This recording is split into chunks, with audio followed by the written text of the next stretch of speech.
Hey, do you like Sauvignon Blanc? Do you like Sauvignon Blanc from New England? Good God. From New Zealand? Well, we're talking Sauvignon Blanc on day 4 of the Advent calendar.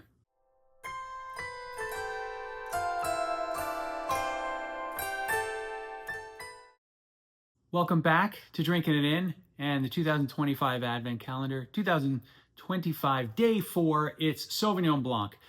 Everybody's favorite white, I think. There are, I guess, New Zealand Sauvignon Blanc is everybody's favorite white. But there are Sauvignon Blanc wines from California, from France, and from other places than New Zealand. And the stylistic differences or the styles do differ quite a bit, right? New Zealand, tart, grassy, grapefruity, passion fruity, zippy, high acid.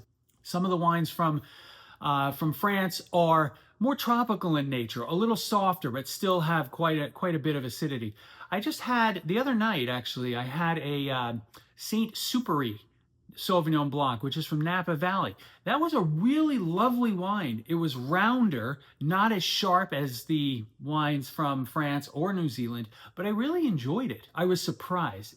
It took me by surprise because I was expecting something leaner and zippier, and it was more I think it would be more well received by a group than some of those other Sauvignon Blanc wines, which can be polarizing, right? You got people in the camp of I love them versus people in the camp of, yeah, I kind of can't drink these. But in the end, they're lovely wines mainly for the warmer weather. You know, they're great to start a meal off with.